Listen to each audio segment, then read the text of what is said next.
Hello and welcome to the weekly roundup for What is a Human. This is the roundup for seminar 4, and this week we are looking at the conscious and unconscious, particularly the unconscious mind. At the start of the seminars, I went through issues regarding the first assignment, and I've done that again in a separate video, just for those of you who want to look at that. And instead, in this video, I'm going to summarize ideas about the unconscious. So if you want to know about the assignment, you can go to the specific video that I did for the assignment. But otherwise, the learning guide, I think, is a pretty decent guide for how to do that first assignment. So in week 4, we looked at the unconscious mind. Now, you remember one of the reasons we did this was because that it came out of this notion of the narrative self, that the human is a narrative self, which was something that was raised in the first week of the unit. It was Rosenstein's idea, although many other philosophers, you got this idea from people like Paul Ricoeur and Alistair McIntyre and so on, that the human is a storytelling creature. Now, one of the things we said was that that's not an adequate idea, or at least it doesn't explain why we're able to do this. Well, we wound up looking at the unconscious, we wound up looking at the idea of the human as the symbolic creature, the language using creature.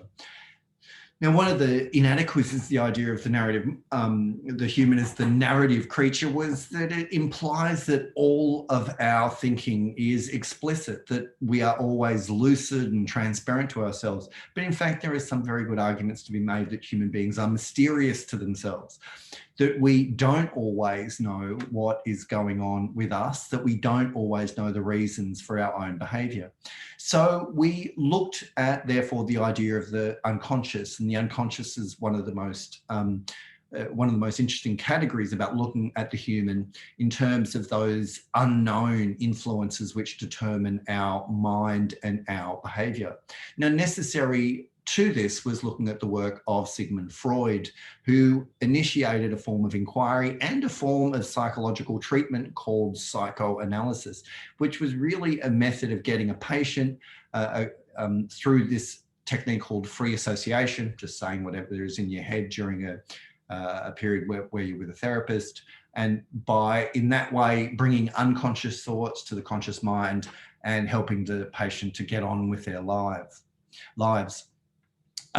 Now, the other thing is that psychoanalysis is also a technique or an approach to analysing culture more generally, about the analysing film, analysing whatever. And so psychoanalysis is not just a form of technique, of therapeutic technique, but is also a form of an approach, or provides an interpretive lens to look at culture. Now, Freud focused on 2 ideas, the unconscious and infantile sexuality.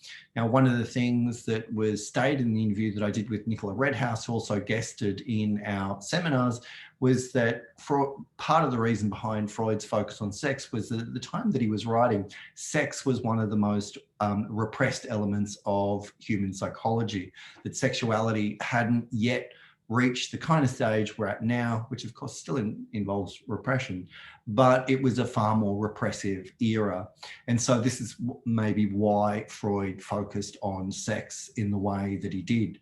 In any case, this idea of the unconscious was very, very important to Freud, that what we have as part of our minds is not just things that we are not conscious of for the moment, but that we have actually repressed, pushed away, that we can't bring to mind without significant disturbance. He thought that there was a conflict between civilization, the normal ways that human beings have to behave, and our biology or our instincts. Whereas our biology was driven by the pleasure principle, civilization demanded that we didn't just do whatever we wanted whenever we wanted to do it. Have sex with whoever we want, steal stuff, eat whatever we wanted, whenever we wanted, push into lines.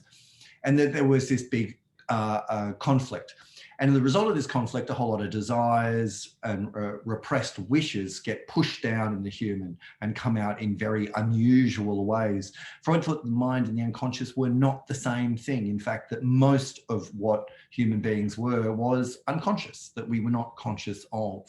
And as I said a moment ago, that the way of bringing the unconscious to consciousness for Freud was this technique called free association. Now, civilization is as a result of the displacement of this pleasure, our pleasure-seeking behavior for the purpose of social survival. If you just walked up to anyone and hit them because you felt like hitting them and stole their food or whatever, you would not survive for very long, and society generally would not survive for very long. So what we have is this displacement of pleasure, the pushing away of pleasure, and in Freudian terms, this means the emergence of the ego out of the id. Now, what does that mean? Well, Freud has this three-part idea of the mind, the id, and we remind ourselves about what that means by reminding ourselves that it's the Latin for it, the it. Think of a horror movie, the it, right?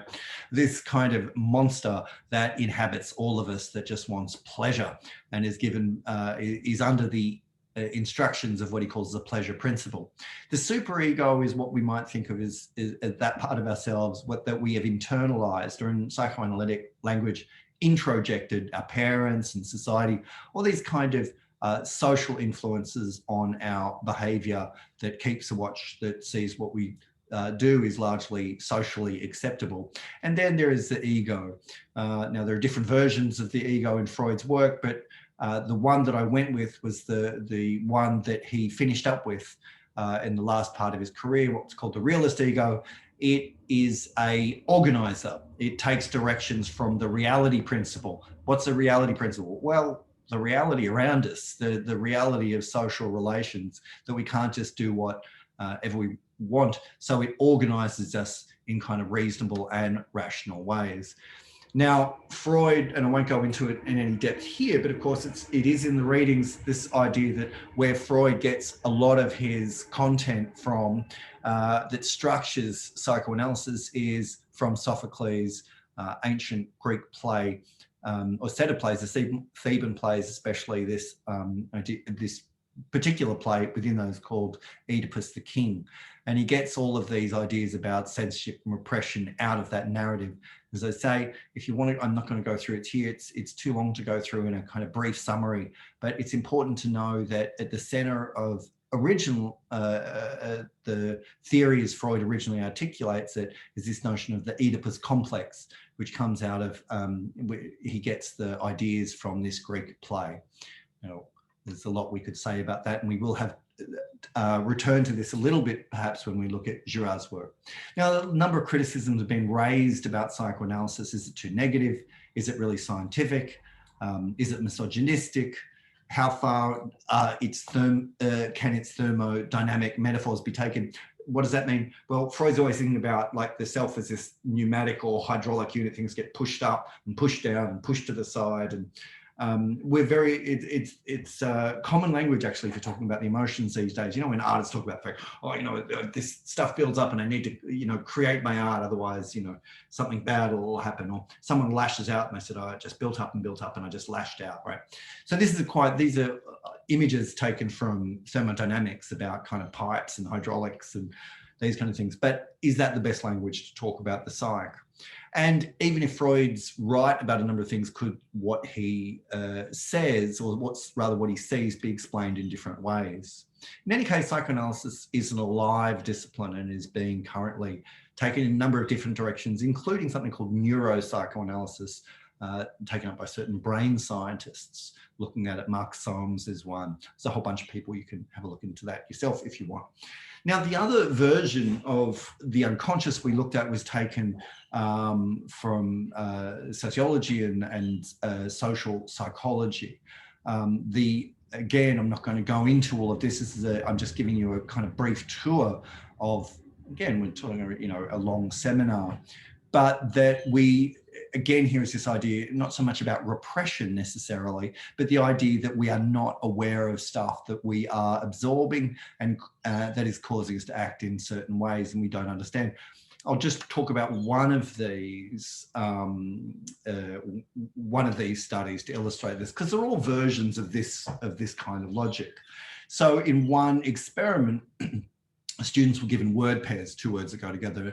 In one case, they were given word pairs related to the ocean. And in another set of students, they were experimental subjects, who were the students of the experimenters, were given non-related, non-ocean related word pairs. Now, it turned out that those who were given the ocean related word pairs, when they're asked to think of a washing detergent, came up with Tide, a common washing detergent in the US. Now, this is not only an interesting thing in the way that this had an influence on their minds when the students were asked whether, in fact, when they were asked whether it had influence, those word pairs, the student said, no, of course it didn't have any influence on me. So it's a very, again, this is not just an unknown, something that is unknown, making us behave in certain ways, but something that we will actively deny when presented with the evidence. Now, finally, in the seminar, we looked at the unconscious in a slightly more favourable way. That is that the unconscious solves problems when we're not thinking about it. So an example was given of students being exposed to this moving dot, and it moved in predictable ways, although according to complicated rules. Now, the students ended up figuring out the way that the dot was moving, although they couldn't figure out how they knew it. So at some level, the conscious mind was not aware of any explicit rules, but after a while, it got to figure out the rules without knowing what they were. So this is a really interesting idea. And the question is, why do we operate this way? And of course, the response is, well, why not? So much of our life has to be given over to unconscious activities. It'd be very inefficient for us to try to be conscious of everything we were doing. Imagine like you were trying to drive, like you were just started to learn how to drive, where everything's in your head, right? Where do you put your foot? Where do you put your hands? Where do you look? No, in fact, as you learn these things, certain competencies rely on us becoming unconscious of them. Often expertise is signaled by things becoming unconscious. When people play music, when they're a novice, they have to keep a lot of things in their head. As they get better at playing music, of course, the player forgets a lot of that stuff and they internalize it. Excuse me. Oh, no. So this is one of the things, is the unconscious mind can do work for us, and it represents certain schemas. And we looked at this in the fact that we said that most of us will recognize, well, when we compare that to that, we will think that is a mirror image of that. Why? Well, unconsciously, we just see it, but we don't go through and explicitly work it out. It's taken all in one block. So and we finished with this idea that much of our problem solving comes to us when we're not trying. This is true of artists and scientists. So the unconscious can be quite a generative thing, quite a good thing that goes to work on our behalf when we're not even asking it to do it. And it's not a bad idea. And it's certainly a more positive idea of the unconscious than what we come across in Freud. And here I'm thinking of the work of Milton Erickson. And finally, looking at John McPhee, who is one of these legendary writing editors and writers. And he talks about the fact that if you get a draft of something done early, then your unconscious mind gets to work on it, even when you're not. And this is it's an interesting idea, and I've found it to be true in my own writing anyway. Look, I will leave it there. I realize this is quite a long summary compared to other summaries, but this is as fast as I could get it done, as briefly as we could get it done for this week. Now, of course, if you are struggling with understanding some of these things, then maybe you try to turn up to seminars and ask questions. You can always ask questions about the weeks that have already passed, and obviously do the compulsory reading, usually just one reading for a week, and you do that reading. So we won't go there yet. We might look at that stuff later on in the semester. Okay, I'm going to stop it there, and hope you're well, and bye for now, and see you for the next exciting installment. Okay, thanks.